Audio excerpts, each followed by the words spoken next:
Hello and welcome to this week's episode of Soundtrack of Your Life.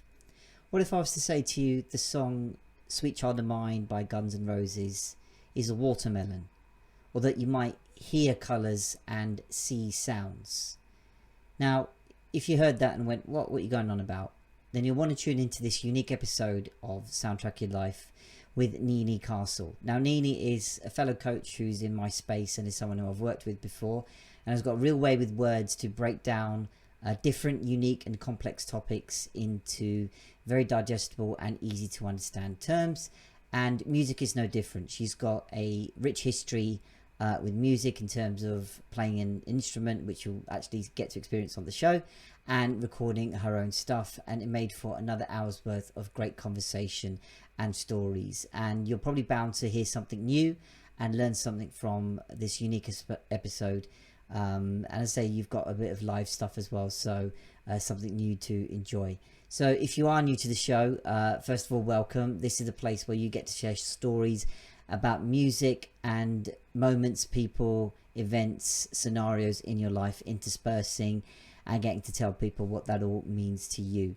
So if you want to sign up and be on the show, do check out the sign up link that's around on this description, on this post or video, wherever you're seeing this, and we can sort your slot in. So here's Nini's show. Enjoy and feel supersonic.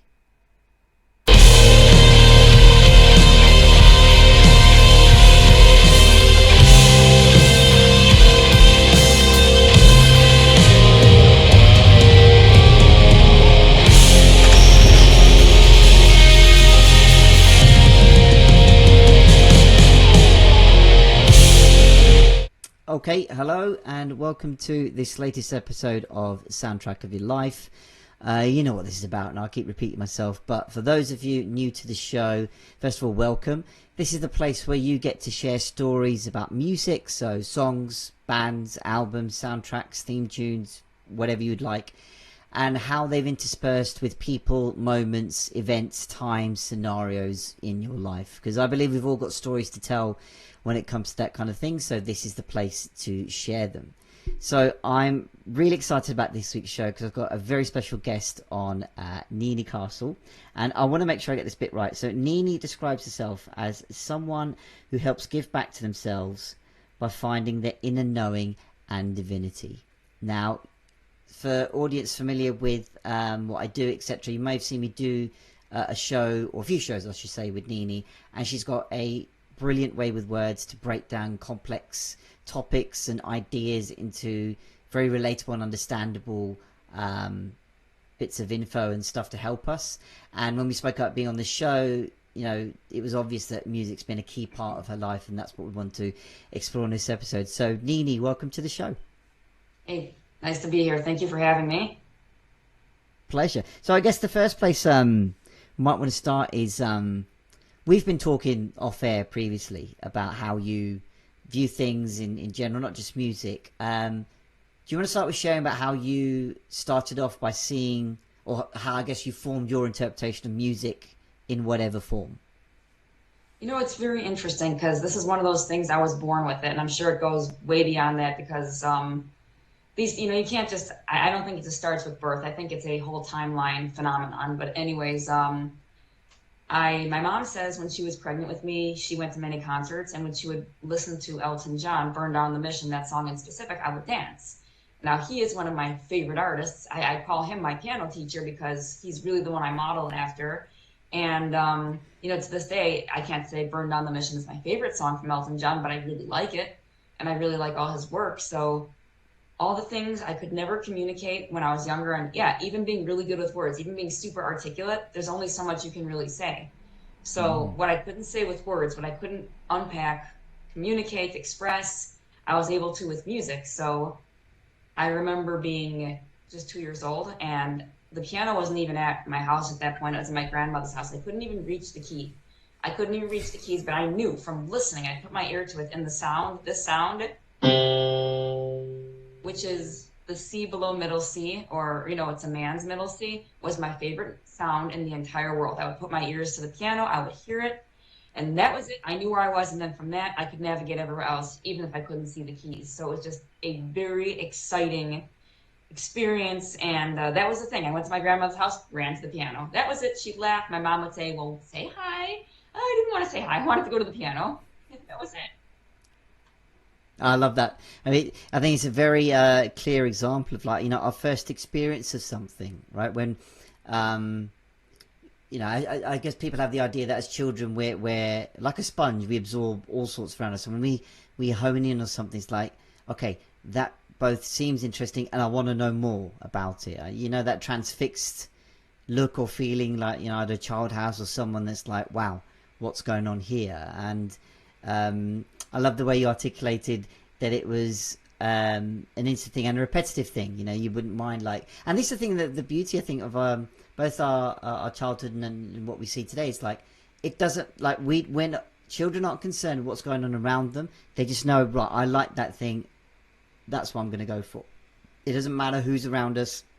We're quick to remind them of social cues, like, your mum say, or say hi, and that kind of thing. Like, nope, I've already honed in on the thing that I know I enjoy.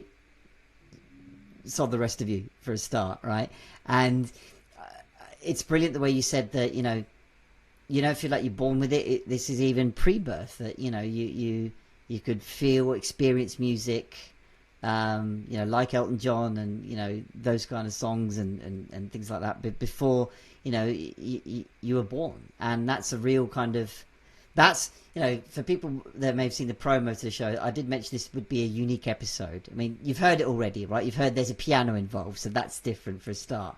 But I don't think we've had anyone on the show before articulate music starting both before birth and picking something up very early on. Because you said between 2 and 3 you started the piano and finding the keys and not even seeing them. It's like, wow, that's really young.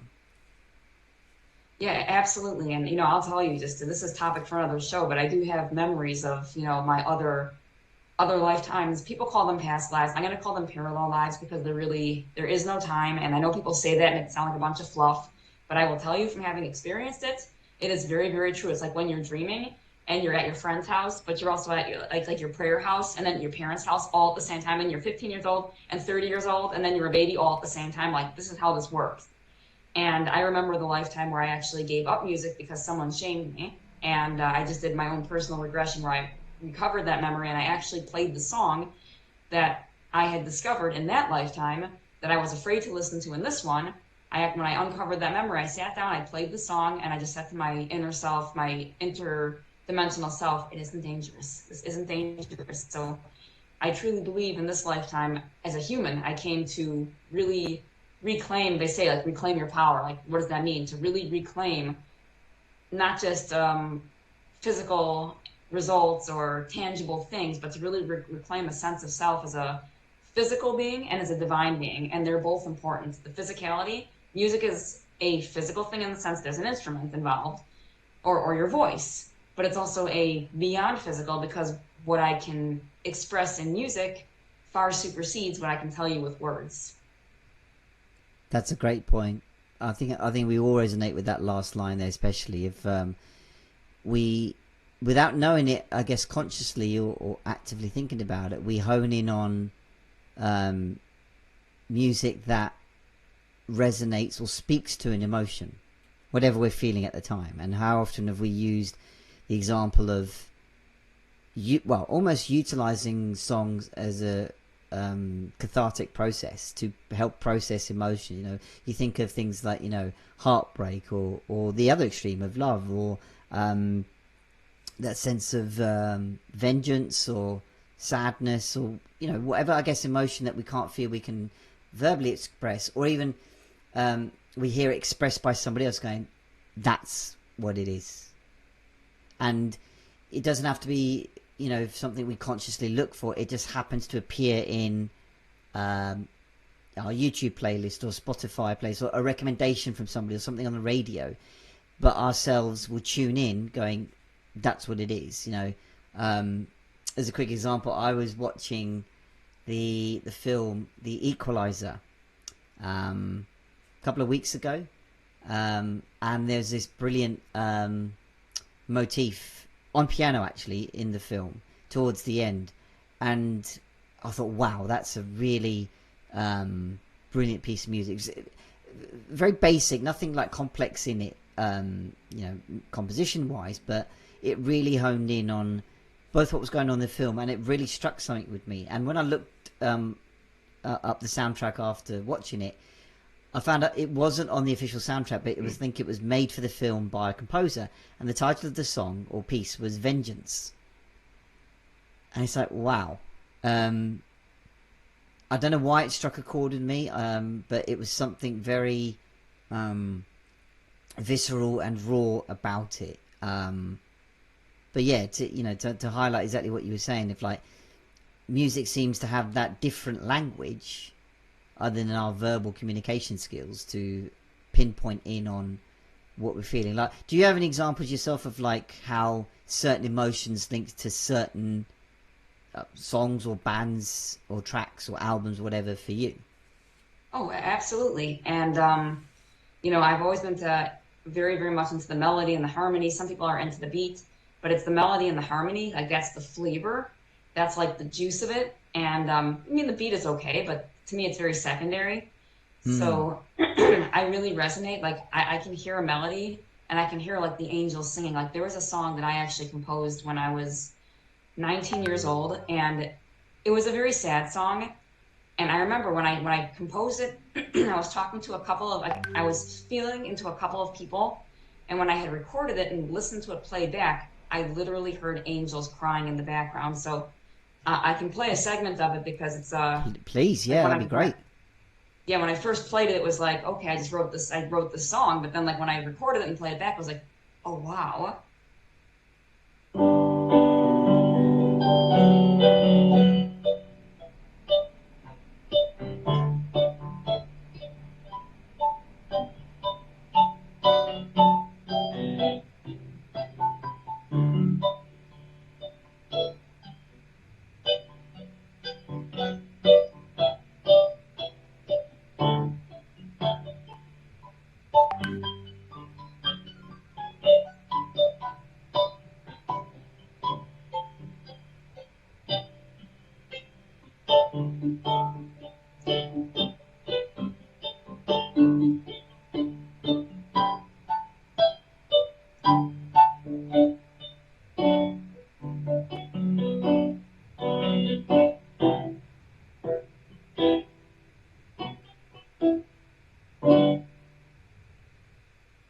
Wow.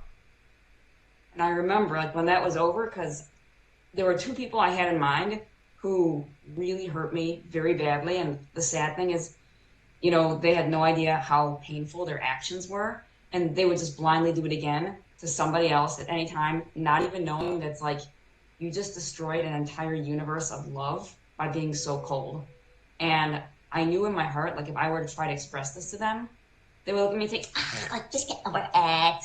And then the other person would be like, oh, you're just too sensitive. Blah, blah, blah. And when I played these songs, whether or not these two individuals heard it, I could never tell you. But I know people around me were like, wow. And then like when I heard it played back, I could hear angels crying with me. It was like, that was really a powerful experience. But that section you played there, it actually sounds quite well, to me it sounded quite sprightly, quite uplifting. I'm by no means perfect in all the musical terms, but it felt like there was a lot of major notes going on, major chord like bits in there, as opposed to like minor scale stuff, if that makes sense. So it felt uplifting, but yet you mentioned the background of it from hurt and hearing angels crying. It's like, oh, I got the uplift from it, unless that's what you were going for with that piece or segment. I don't like minor chords. I never have. Like they're very depressing, and I don't mean depressing like in a melancholy. They're like sappy depressing to me. And this was the message of this song is, why did you have to change? Like there are feelings you don't realize. Like I did write lyrics, and for spiritual reasons, I don't sing publicly. But I sang it to myself, and when if I were to actually be singing this here, like you would get the message. But it's like, why did you change your ways, and why do you destroy your days? It makes me sad. It makes me mad. It makes me not glad. but there's an underlying theme, but you don't have to be this way. There are other choices. You don't have to go down this road. You're choosing to, and it's hurting me, but you don't have to. So maybe that's what you're picking up on. Seems like it, because I could see as well in the performance, like, you know, obviously you had your eyes closed and really delivering it with a passion. But to me, as I say, it came across as a really uplifting bit. And obviously, I know it's only a segment, but I think that's also the brilliant part about you know, songs that really hit us. You know, it is almost like a story interwoven in the piece itself. You know, what a part could be uplifting, and then it could slip into introspection, and then into hope, or you know what I mean. It's like it takes you on that journey to help you kind of process what it might be, and even if it's something missing, you know, emotions wise for you, or it's like, you know, it hits upon where you are right now. I think there's something to be really powerfully said for that. So, you know, I guess that's one example of, you know, where you mentioned there were people that have, you know, in your space said, you know, you destroyed an alternative universe, and the idea that they didn't pick up on it because, you know, it felt like, oh, you know, just get over it, you know, very dismissive type thing. What would you say, or is there any like piece that you've composed or heard, etc., that resonates with another emotion in a really strong manner? If you know the song, you know, most people know the song, you know, Major Ground Control to Major Tom, where he ends up in outer space and he's forever and ever. But then there's like called part 2, where he comes home. Major Tom is coming home, and I keep forgetting if it's Tom Schilling or Pete Schilling. I know the last name is Schilling. We'll have to check that. Yeah, it's you know, I resonate with that song very deeply because it touches also my own intergalactic alternative stories, where I also felt like kind of a stranger floating around, you know, not knowing where to go. And it's like, but you know, they're bringing him home, and he's coming home, and no one, and one of the lines is, no one understands what Major Tom sees, because he had this whole experience. Like that song, when I hear it, instant euphoria. It just takes me for that high. And then it's the kind of high, you know, I've never done drugs in my life. I don't drink, I don't smoke, I don't do any of that. I'm not a party person. I stay out of that stuff. But people have asked me, wow, you like, what were you on to write that song? Like, I'm like, oh, I just get high on life. I just get high on the raw and real frequencies that travel through the space-time continuum and beyond the space-time continuum. You don't need substances to access what your energy portals can access just through meditation or presence or whatever.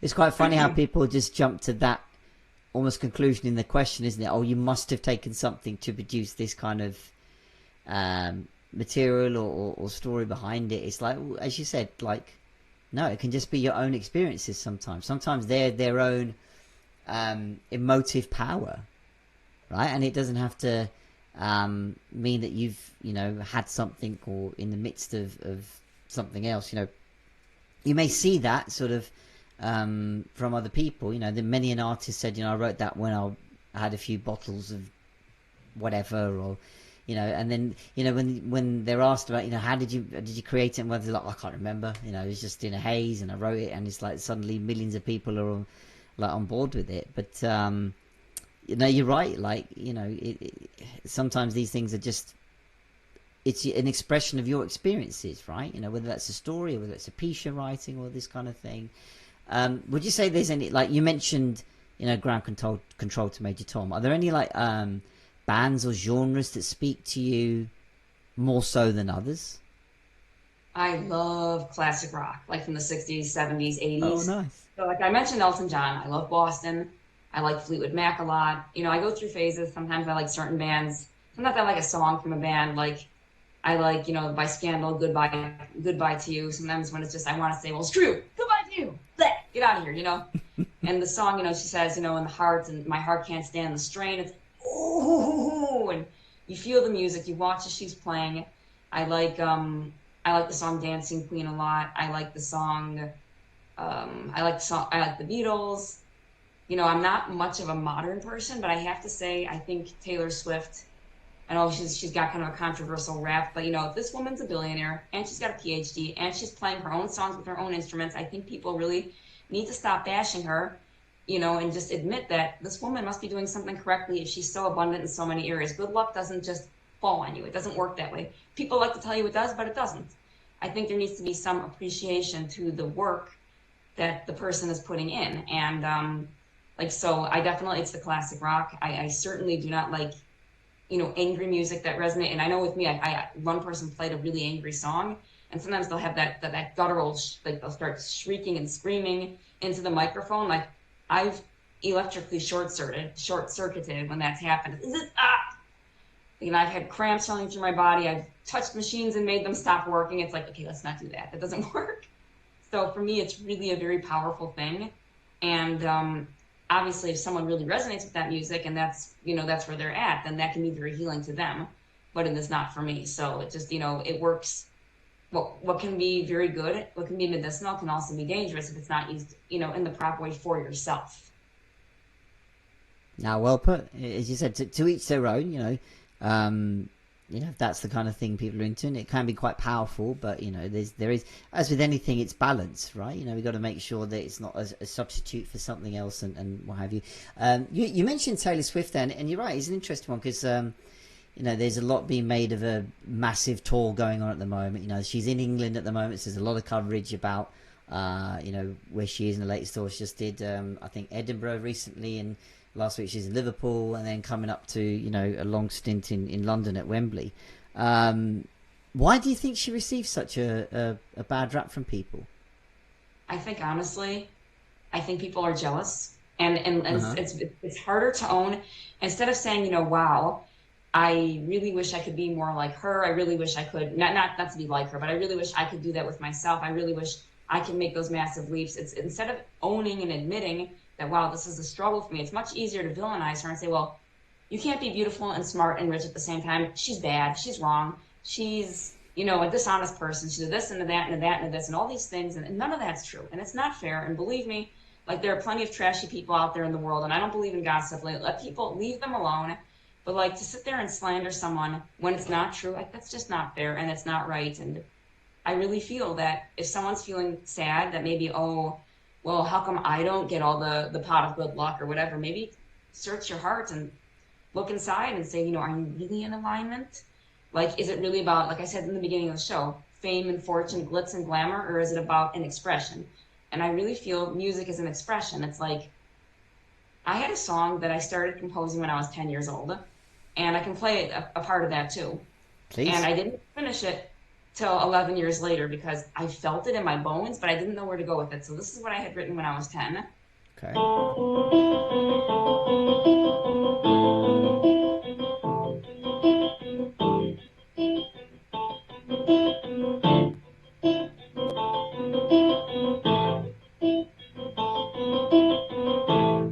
And I knew, I could feel, I said, that is going somewhere, but Yeah, it yeah.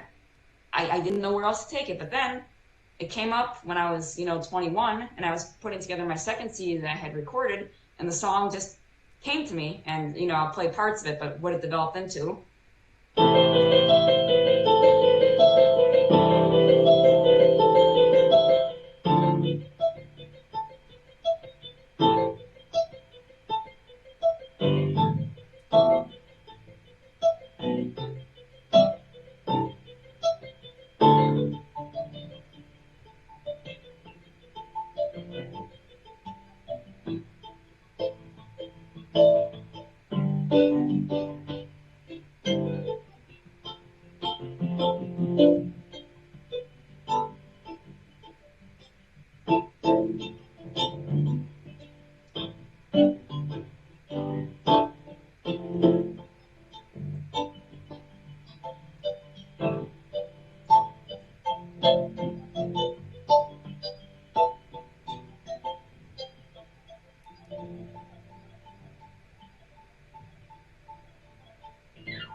Wow.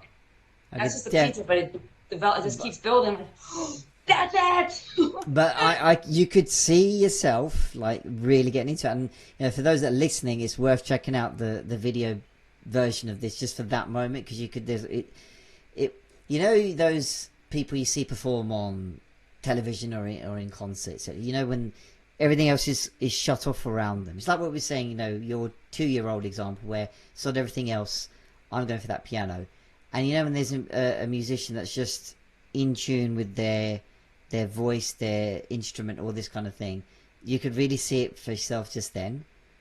I heard that and gone, that sounds really like it could be used in a soundtrack for a film. Like that kind of like incidental music, or like a character's refrain or something like that, of that ilk. Did you have any particular direction or I guess, yeah, like a narrative direction when you were forming the piece, both when you were either 10 and when you revisited later at 21? That was a song that I more pulled out of the psychic. This music flowed through me. I didn't have any conscious intention with it. It was just like, I feel this like vibrating in my bones. And for those of you who know the energy channels, you know, there's 7 main energy channels, 7 main chakras that most people are aware of. But there's also 5 more. I mean, there are many more, but then there's another system that goes through 12 chakras. And the 10th chakra, which is actually, you know, because you think, you know, 7 at the crown of your head, like 8 is a little bit above, 9 is a little bit above, 10 would be a little bit above. But no, 10 is actually beneath the, it's beneath the root chakra. It's all the way, it's underground a little bit, because it's like the heart center for spirituality, but it's rooted in the earth. So that corresponds with your bones. Like that song is like 10th chakra. It's in my bones. I was just like, I am taking something from the ethereal and I'm bringing it here. And when I was 10, I could channel some of it. But when I was 21, I was able to channel the rest of it. It was more just, I titled the song, It Took Me So Long, because it took me a long time to do it. But it's like the 10th chakra also is a long activation. So it's like opening up to that energy channel. It was like, poof! Like that's all I can explain. Just this like supernova of energy. Wow.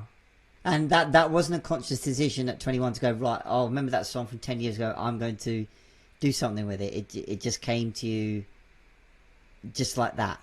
It wasn't a conscious decision to pull that out of your, you know, unfinished works and go, right, I'm going to finish this today or whatever.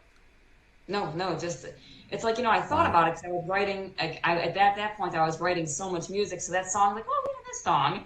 And I just started playing with it. I said, holy heck. I said, whoa. And my mom, she would say, so how do you compose a song? She's like, do you sit down and hear a melody in your head and then sit at the piano and contemplate? I said, no, Mom.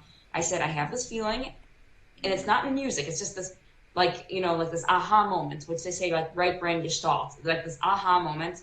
And the only way that I can unpack it is with the music. You know, sometimes I have other gestalt moments that I use math or science to unpack, which is more just dimensionality or, you know, unification of different, you know, concepts like, you know, quantum physics and how does it align with, you know, this reality, general relativity, and, you know, so it'll sometimes come out in some sort of new idea with that, but these come out in music. So it's like I have this poof, and it's like, okay, I can't sit there and say it to you, but I can certainly play it, like.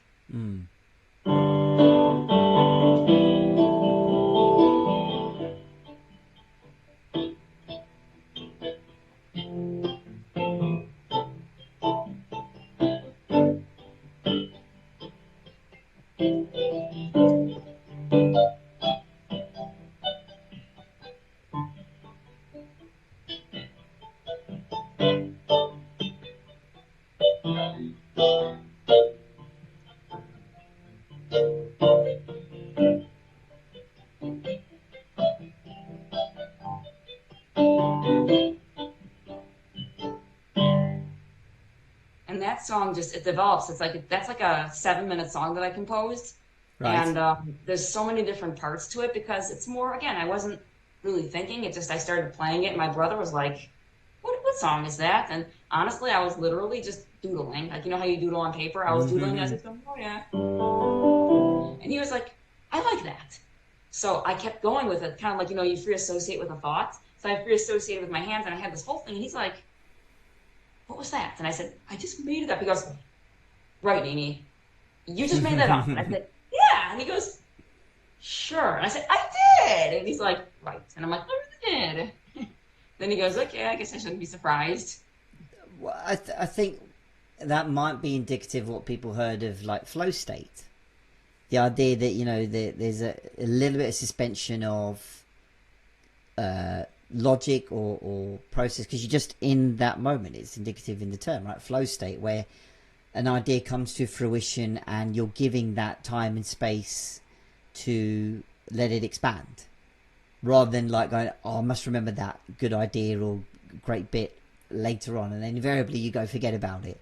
But when you're in that state, you're like, okay, I don't necessarily know where this is going, but I can keep going here, and it's still giving me results, and it's still making me want to end up with something maybe not fully formed and polished, but it's like, okay, as you said, that turned into a 7-minute piece. And then when you tell people about it, you're like, yeah, I just made that up. It's like, you get that kind of reaction, like, no, really, you really made that up? It's like, yeah, it can happen, So we've heard obviously a couple of pieces that you have shared with us really nicely.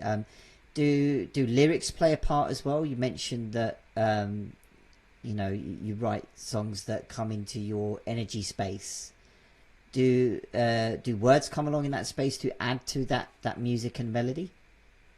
Yeah, well, again, I do. I write songs. I am a writer, and I mentioned like I don't sing just for spiritual reasons, so I sing for myself in private. So I definitely do, and I've recorded myself singing. And my favorite singer from the band Boston, Brad Delp, he voiceovers. He does the voice records over himself, like sounding like many harmonies. So I love that. So I started doing that too. And so the way it works is I always only one time I composed the lyrics first, because again I was on the days where I used to go to sleep at midnight before I was getting up at 3 a.m. every day. And that's another story, but no, I love to get up at 3. I'm not trapped in a corporate job. No, no, no. Anyways, but no, but on the days where I used to go to sleep at midnight, because I could sleep till 6 or 7, and I was showering and I heard these words in my head and I started to sing them in the shower. And the moment I got out of the shower, because like this piano here was in the basement when I still lived at my parents' house. So I put like the piano on low so I wouldn't wake my family up. And I said, I have to play this out. And it was another 7-minute piece, but it had lyrics. And I remember whenever I played it that night, so it would be, I've taken it, from quantum superposition. I've collapsed the wave function. It's here. It's a particle. I have it now. And the next morning, my mom heard me playing it, and she was like, my soul is soaring. Nini, what is that? And I said, oh, I made it up. And she goes, when? I said, well, last night. That was the one song that the words came to me first. But typically how it is I feel the music. I'll play something, and then the words come to me. And sometimes they come to me, like, again, I record the music, and I hear it played back. Like I have a song called Looking Inside, Find Your Answers by Looking Inside. And that song I initially composed as an instrumental, but when I heard it being played, I psychically heard the words, as I live overhead in a garden of dreams, things just don't make sense. And I look near and far, and I see what's in store. I seek the answers by looking inside. Like these words just came to me, and I'm like, oh my God, I better remember this. So then I started to write it down. I had this sketchbook where I wrote down all the words that just were channeled to me, from the divine. And sometimes it was on the back of an envelope, but I put it all together in the sketchbook, and I had all the words, and that's how that would happen. So the songs that I created lyrics for, that all went into that sketchbook, and then I would have the words written, and then I would remember them, and that was it. I just play it. That book must be worth a fortune, not just monetary wise, but like all sorts. Like it's a human experience, right? You hear about pieces from famous bands being sold at auction for hundreds and thousands and even to the millions, right? And it's usually just like a simple sheet of A4 and just handwritten lyrics, but they end up with being worth something. So it's amazing you've got that kind of thing. So can you share a bit about, you mentioned you've recorded, is it 2 CDs now of yourself and your music? Can you share a bit about like the recording process, how they came about? Yeah, so how it came about was a friend. I was in college at the time. I was 19 years old, and I had a friend who, her father was in a band, so they had access to some very basic recording equipment. They had not the floppy disks, but the zip disks. So they're a little bit, at that point they had the 200, gigabytes, and they had the 100 and the 250. This one was even older. It only took 100. So I used his equipment, which ran on zip disks, and then he had 2 systems, so I bought one of them off of him so that I could record, and have it in my own home, so I don't have to go to her home every time I want to record. So yeah, they sold it to me, and I learned how to use the different technology, how to mix sounds, how to blend the sounds, how to use the stereo versus the mono. It was, it was a technical experience, but it was also a creative experience. And mixing music, blending music, learning the hard way what clipping meant. And oh, shoot, now I have to record that entire track over. And then if it clipped in one area, I didn't want to record the whole track over. So I would have to record just that section of a track on another track and then lower the dials and raise the dials so it flowed right in. And my friend and my dad, they're both like very, very critical of pitch. And they're like, yeah, I didn't even hear that. That was smooth. So it was a lot of technical stuff. It was fun. It was a lot of trial and error. Sometimes I would play my song for 5 or 6 hours straight and be like, I am so bored of this song. I never want to hear it again. And then the next day I'm like, yeah, let's do it again. Let's get this done. So by the time my second album came along, I had already known how to use the technology. So at that point, with the piano, I was able to mimic like an electric guitar sound. So I had, Oh piano, wow. and then with the piano, I imitated like guitar solos, and then I found the drum machine on the thing, so it sounded like a full band, and that's what my second CD sounds like. It sounds like a full band of players coming in there, and that CD is all instrumental. Those are all instrumental songs, so had fun with that. Wow. That you know, change a piano to sound like electric guitar sounds really cool. Yeah, Like, synthesizers. You can do a lot with synthesizers. wow. I mean, I don't suppose you could play a bit for us on the piano like that, could you? Or anything come to mind from either of those two albums? Yeah, I won't be able to really imitate the. I mean, I have an acoustic guitar that I can. It's not that one. That I can imitate like acoustic guitar, but I can't get the Well, to be honest, just feel free to share if anything does come up for that, because people might be hearing, okay, what's something from those albums?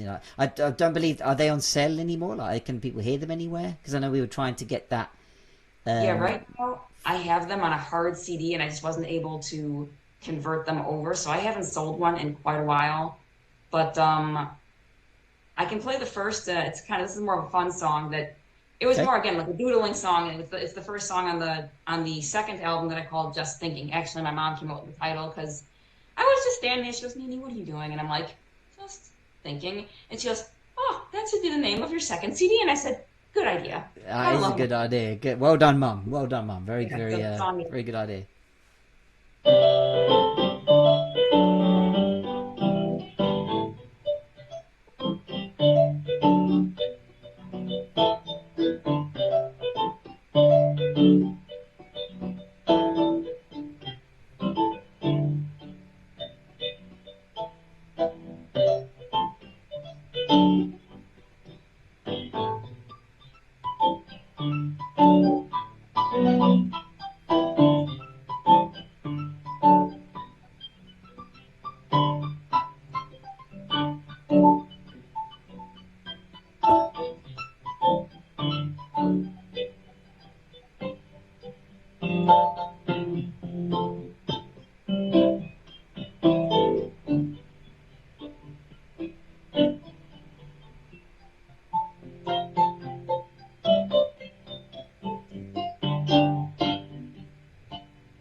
Very nice. Very nice. I More definitely fun. imagine a full band playing that. Yeah, no, because like in the band, like in the back, I have sounds like,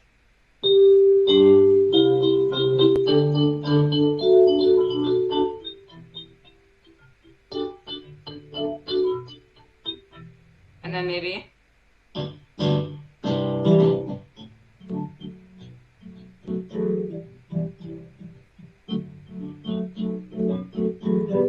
It's a I lot of can't. overdubbing going on then. Yeah, I can't dub it up here. Like maybe I can record one Mm, track and one track over, but mm, that's gonna take a yeah. little while. Yeah, to get to set up here. But just kind of imagine all the songs kind of being dubbed over, and then maybe in the background you've also got like just just quietly like.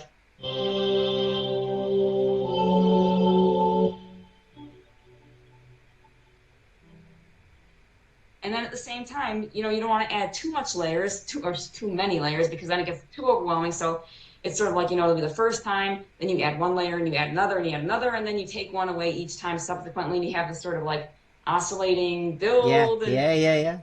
you get it, like the negative feedback system of oscillation. But Yeah, then it resolves, yeah, at the end. I really like that. The multi layers, as you said, it sounds very rich and well, layered and heavy in some senses. But as you take away each piece or each layer, then it moves on to something else. Yeah, it's still it's within the same song, but you know, again, I went to a concert last week and it was very much a similar thing. It was a traditional rock band, so people watching. I went to see Liam Gallagher, and he's redoing the Oasis first album, definitely maybe, but he's doing a lot of rare B-sides as well. And one of them is a very famous one called Whatever, and it's got a string section in it. And on the studio version, you get towards the end, and each layer fades out separately. So first of all, the guitars fade out, vocals already gone, drums start to fade out, and you're left with just the you know, soloing guitar here and there, but the strings are continuous. And he replicate the setup in the concert where, you know, the first of all the drums fade out and then the guitar, and then you were just left with the four-piece string section just finishing the song off. And it's like, wow, it started off as something else, this really big sort of number, because it was one that really got the crowd going and everybody, you know, was singing and moving the song along. But as it is, as you know, as the elements started to be stripped out and fade away, it's like, wow, and you're just left with something very basic.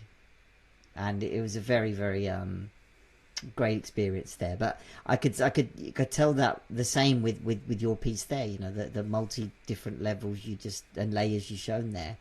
And you know, this is what I mean when I said Nini's got a special way with words. Who else would have thought about layers in music, about a negative oscillation feedback loop? I probably got that term wrong, but you know, you watch back on what Nini said. That's, do you know what I mean? Who else would think like that, right? So have you ever been inclined to record again? Is there a third album somewhere along the line, do you think? You know what it was? I actually had, because I had put 10 songs per album. I had 10 songs, and I was also playing in a full band at that time. So I had a lot going on. I sometimes also had gigs. So again, I had a lot going on, and then I worked. So, but there were I had some very bad rejections that went on at that time in my life. I got very badly depressed after I got rejected from school. I was supposed to go to graduate school, and it just, there was a lot of manipulation, a lot of lying, and I kind of sensed it. So nobody likes when, you know, you call BS to their face, but I kind of called BS to their faces, and I called out their bluff, and then they had asked me to leave, and I was sort of like, I thought all my dreams were going to be shattered, because I knew that I can definitely do music as part of the dream, but like I also wanted to, in addition, you know, get some sort of, you know, career in addition to that, like to do both things. And I thought that was sabotaging, and at the same time, the band I was playing with, unfortunately, that wasn't going very well. And even though I got along, like everyone is quote unquote still friends, there was a lot of very strong power struggle energy happening. And they all kind of said to me as we were falling apart, they said to me, you are the only reason this band existed, and you're the only reason that like we didn't strangle each other, is because everybody liked playing with you and nobody wanted to see your integrity go down the drain. So, you know, I think everyone was able to somewhat shake hands, you know, and I shook hands with everybody also, but just, I saw those two things fall apart, and I kind of just said, I cannot do this. You know, when they say it's too cutthroat, I said, it can be an art. I can use it as a healing art. But at that point, I did stop recording, and I very much stepped away. And obviously, I still do it, but like I took a very different direction. And, you know, I wonder if it's an invitation maybe to go and heal those parts of myself and say, you know, let's do this again and see, you know, coming back into it, you know, many years later, because I was 21 at the time. So, you know, it's almost 20 years ago. It's like, can I revamp this in a whole new way and just start over, you know? And I've definitely felt into it. And, you know, as a scientist, as someone who loves math, as a healer, as a psychic, it's like, as an artist, as an athlete. Like this all goes to like following the divine call of life. Like I call my athlete schedule, my self-care schedule, I call it the divine marathon. So this is like the divine song, the divine masterpiece, the divine tapestry. It's like, I think it's just stepping into one's, not just mine, but one's path of divinity and allowing that to flow through you in as many ways as possible. Some people, it might just be they're a parent, like a mother or a father.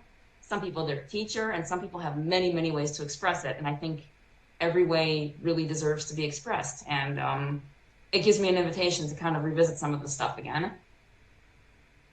Absolutely, and I hope that that does happen, because it sounds like a rich, evocative journey that you could still express. And you mentioned getting to grips with technology, especially for like the second album, when you were recording it, and I marvel today at the relative ease at which people can record stuff. Like you don't need a fancy setup, it's literally on your laptop. Yes, you need things like a good microphone and all those add-ons to your instruments if you were to need them. But to be honest, a lot of the software could do the work for you. It's got things like virtual amps and virtual instruments and drum machines and drum loops, and it's like that you could with very little budget or know-how could spring something together very quickly. So the access is far greater today.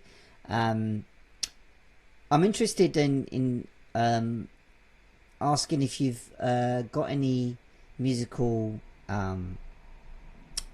songs or bands, etc., linked to certain people in your space. I'm not sure. I'm sorry. I'm not sure if I understand. I mean, I hear your words, but I'm not sure if I understand what you mean by that question. So I guess, some people say that, this song reminds me of person A.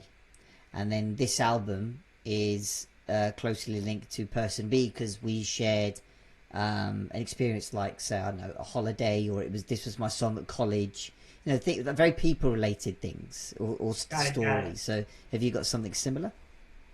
Not in that way, because you're talking about a very, I guess, horizontal matter to matter type of association. Like, oh, I heard this song back in college, so every time I hear it, I think of college days. Not like that. But right. For me, it's more of a psychic thing. It's like one of those. The best example I can give was, if any video games, like there's the game, Mario Party, and there's this game platform Peril, and you have these like floating platforms. They're like black and white checkerboard.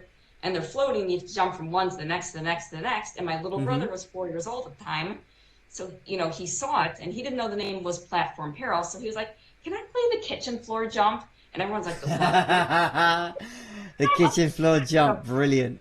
It looks like a kitchen floor, and you're jumping from kitchen floor to kitchen floor. So with me, it's more that way. It's like, I'll hear a song, and there's no logical explanation. It just, I hear this song, and this song kind of tastes like cherry tomatoes. It's cherry tomato. It's like the song Sweet Child of Mine by Guns N' Roses. That song tastes like watermelon, like especially the part where it's more in the major chords. Like that's the sweet part of the watermelon. And then towards the end of the song where he goes into the solo and he's like, where do we go now, sweet child? That's like the rind. It's not as sweet anymore, but it's like, it's a different kind of appreciation. So for me, it's like, I like the beginning part where it's more major. That's more what I like, but I've learned to appreciate the other parts. So it's like, no, that song is the watermelon song because I have synesthesia, so I can see, my senses cross, so I can see color around music. So the song is red like watermelon, and it tastes like watermelon.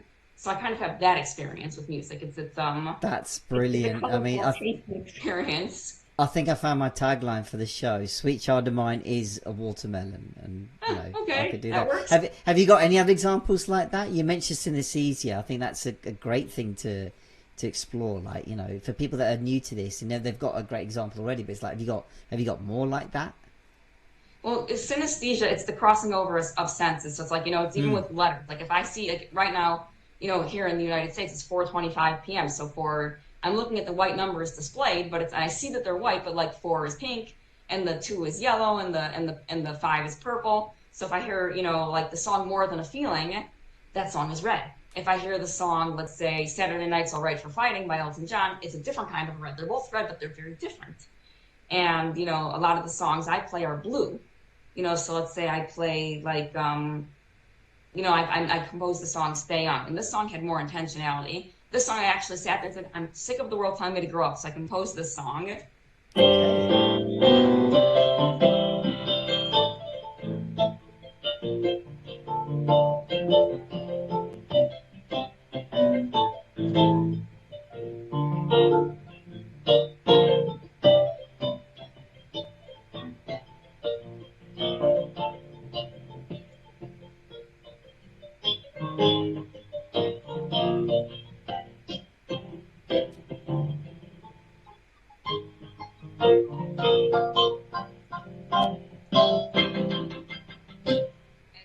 it builds opposite and end there, but like that song it's got pinks, it's got greens, it's got yellows, it's got blues. It just, especially when I go more into the bridge, it's a little more, it's not minor, but it goes a little more diminished. But then when it resolves from the diminished and it resolves back into like, the upbeat, and it's like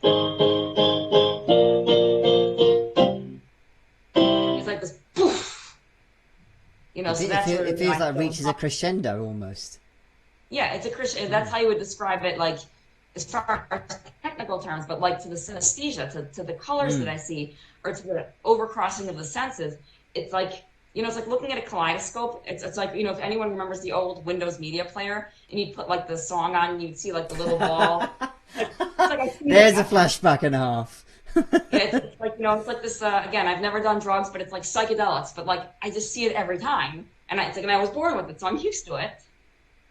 Wow. I mean, I think people may have tuned into this going, okay, well, I've learned a new term and I can go, well, almost see if I experience it in the same way. Like if I hear a song next time, do I, immediately have a number or a color to mind, and do I see things differently, And it's not to say you're forcing, an interpretation like that, but it's really interesting that you can see and experience things in this manner and feel it that way. I was going to ask, go on, Karen. Okay, super quickly with synesthesia, Yeah. this is not something that like you learn, you're born with it. Yeah. All people are born with it, but just most, when infants start to grow and develop, there's a strong border between the different senses. So the crossing of the senses is pretty much negated. But for some people, the borders never go up, and that's those who experience synesthesia. So I consider, a lot of people can say it's horrible, that they think it's a curse. I think it's a blessing. Like I'm very great. I would never want it any other way. Just to clarify, this is not something you necessarily learn. Like it's different than aura reading. You can learn to read auras, but this is something that I inherently see all the time.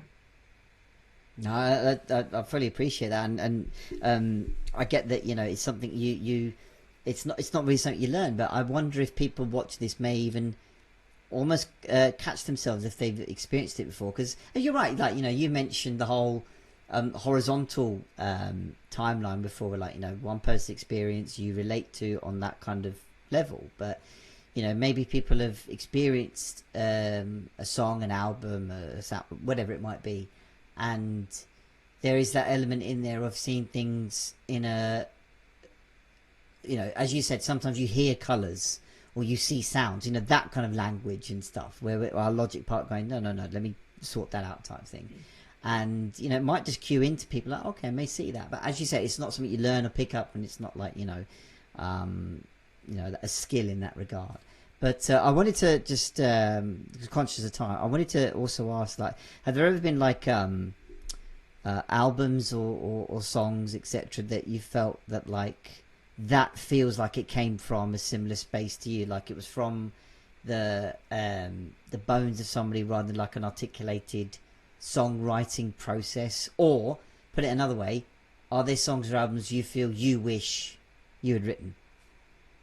To answer the first part of the question, I definitely believe, like, I've heard songs where it's like I resonate so deeply, and even as a child, like my mom actually my mom doesn't remember a lot of stuff that I did, especially on this frequency. But I remember when I was younger, and there'd be a song that I like, I would start spinning in circles, and I would often like try to jump onto my body. And my mom recalls me doing this, and she thought I was just, little, 3-year-olds make dances.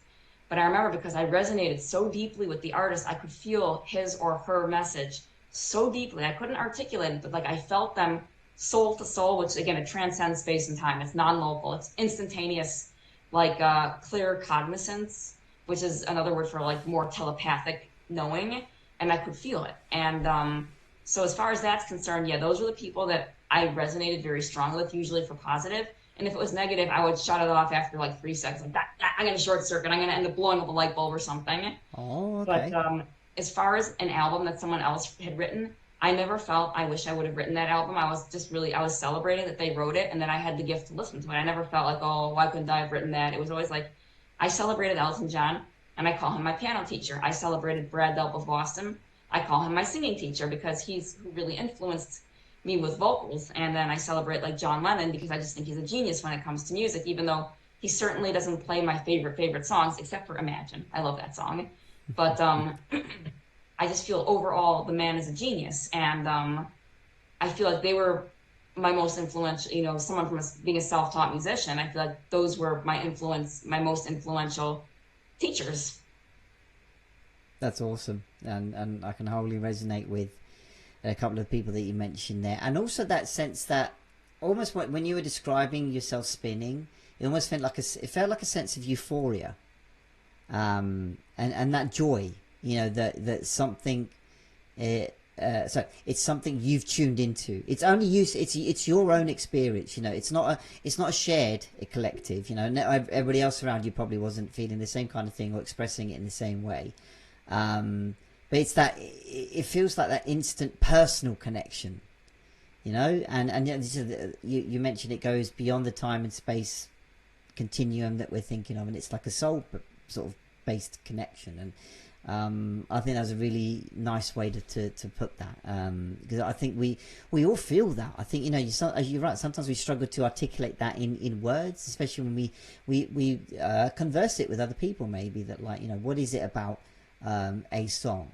And, you know, I think we maybe very quickly fall into the whole, well, I like this song or this band, you like this song or that band, therefore that says something about you. You know, call it music snobbery, call it, you know, it hints at what we were talking earlier about Taylor Swift, and, you know, is there something else under it? Is it jealousy? Is it like, oh shit, I wish I could do the similar notion of what she's doing. She's doing what she wants to do. I'm not saying I want to be like her, but it's like I want the freedom to do the same things that I want to do. So she's exhibiting that freedom. I would like to do the same, but, you know, we're stuck in our own patterns and behaviors that, you know, we want to try and work on, you know, maybe feel we don't give enough attention to. But, you know, as soon as we see somebody else having that freedom, you're like, I see there must be something dodgy or wrong with her or him or they or what have you. So, you know, we resort to that. But, you know, to each their own. You know, I'm not going to sit here and say, you know, this is better, that's better. You know, it's everybody's story and everybody's own experience. So I guess last question for me for now is, what do you think the future holds for you in terms of, you know, I think you hinted at it earlier, of how you want to tap into music going forward, of, like, you know, is it an invitation to heal parts of yourself? And I know we talked about the third album of, like, well, it may be there, may not be. Do you see yourself doing anything similar with that music in other aspects of what you do? Because I know, you know, beyond the music, you do other things in the healing space. Do you think that could blossom into something different? Yeah, you know, absolutely. And when people ask about, you know, what do you think the future holds? I kind of say it this way. I don't like getting too caught up on trying to kind of figure out what the future holds. I like to kind of just be in the present. And yeah, I have goals. Like, you know, I want to be doing what I call my self-care schedule. I want to continue to stay young, be young, feel young, and be youthful, and have the energy levels that I have now, like, for a long, long, long time. You know, I announced how I'm a centenarian, and I'm going to just be here for a really long time. But as far as, like, what the future holds, I like to kind of give it space to breathe, because if we overcrowd a future with a lot of plans, you know, it's, again, thinking about the quantum physics and the wave function, we're trying to collapse so many things. It's like we don't give it the chance to actually blossom. We suffocate the wave function before we even let it show us, because it has infinite possibilities available to us. You know, there are more limited ones, but in a general sense, it has infinite possibilities. But if you sit there and collapse it prematurely, like if you pick a fruit prematurely, it doesn't yet ripen into its fullness. So I like to kind of wait till it gets ripe. And sometimes, you know, I blow it and it overripens and then it rots. But I tell myself, okay, I blew it this time, but this is going to go back to the earth. It's going to decompose, and it's going to give the new stuff to have a new one. So it's like people think they blow an opportunity if they don't yank every opportunity by the hands and by the face, and like, okay, we're going to do this now. It's like, no, sometimes let the fruit fall, let it fertilize the earth a little bit. And then the next growing season, because everything is, again, it's cyclical. It repeats in that sine wave oscillation that I talked to you about before. There will be a new growth, and there will be a new opportunity. And if you keep your mind and heart, your brain, heart, body coherence open to that, you might have missed this one, but it's like, it'll always come back. It's like, you know, like if you miss, like if you're riding your bicycle or in the car and you miss this green light, it'll be red now, but the next green light will come and you can go again. So I try to look at it this way. I don't really know what the future is going to hold right now. It's not my primary focus, but I do have a feeling of this definitely can be a huge asset to me. And I'm open to it. So I'm curious. It's like, I'm open, show me the way. I'm ready to receive. Like, that's where I'm at. Awesome. That's such a great pair of examples there, like, you know, the traffic light and the ripening fruit or the unripe fruit. I think it's actually, I think, a good pair of examples to how we treat things in general. You know, you're able to articulate it away from music as well. That, you know, as we mentioned, we might overload a future which is a space of time that we're not in yet. You know, it hasn't happened yet. It's the future. But I think we might be in the space of getting caught up too much for that we forget what's going on at the moment. And the fact that, you know, you said you're giving this thing time and space to let it breathe and see what goes on is, I think, a really cool and a nice way to sort of to be, and to show people that, like, you know, we don't have to fixate on securing ourselves and securing everything all the time. You know, we're only here right now. You know, many a quote as people would have heard about, you know, you're only in control of this present state. The past has already happened, the future is yet to happen. And so, you know, we can all take away a bit from that and feel that, like, yeah, you know what, we enjoy these things right now. That's all half the battle is sometimes, you know. So Nini, I'm conscious we're getting towards the hour here, and like I say many times in this show, it always time flies when you're having fun. And you know, this has been such a unique space, an episode that I'm sure people will have really enjoyed. And before we close out, do you just want to just share with people where they can find you if they want to sort of get in touch with you and what you do, etc.? Yeah, I know I'm very easy to find on Facebook. I know, like, everyone's on Facebook, but really, like, I'm very responsive to messages. You want to send me a direct message, that's cool. You know, email, that's cool too. It's like, I'm one of those people, I don't care how you contact me, I will contact you back. Like, some people, oh yeah, just call me, and, you know, sometimes they're sort of left in the dark. Like, I don't believe in that. Like, unless every so often my email ends up in a black hole and then it shows up like a month later. That sometimes happens with technology, but it's rare. So Facebook and email are really good ways. And yeah, Messenger is really great, especially sometimes people don't necessarily feel, you know, they feel it's too vulnerable to give a phone number. Some people don't care. You know, I just want to respect people's space. Like Facebook, you're not exchanging any phone numbers. So Messenger is really great. And email is good too. So I keep that sort of in a neutral space so people who are more comfortable can reach out. And yeah, feel free. I'm here to like talk to you guys. I'm not one of those like, woo, no. It's like, I want people to reach out. I want to be able to talk to people. I want people to win. I want everyone to know that, you know, you're whole and complete as you are. Just because, you know, there's the book called Emergence by Derek Rydell. And, you know, he says, you know, the seed isn't incomplete because it's not a sapling, which is not incomplete because it's not a full-grown tree. And the tree isn't incomplete because it dies. It's just part of the cycle of life. So I want everyone to know, like, you're complete as you are. And I'm happy to reach out to anybody who wants to reach out to me. Awesome. And I can attest to Nini's reply rate, I can say that, and communication style. You've obviously all got a brilliant example now of this episode, and she is one that genuinely does respond back, and with that idea of communicating. So do reach out. You know, I'm sure there's loads of value to be had. Nini, thank you so much for being on the show today. Real pleasure to have you on. And you know, if you guys listening and watching want to be on the show as well, just check out the sign up link that's on this description of this episode or what have you somewhere, and we'll catch you on the next episode of Soundtrack of Your Life. Thank you so much for checking out this episode of Soundtrack of Your Life. I hope you enjoyed it. Please do like and share this episode around, subscribe to the channel for further shows coming up, comment with your thoughts below, and use the sign up link to get yourself on the show as well. I'd love to have you on. Feel supersonic.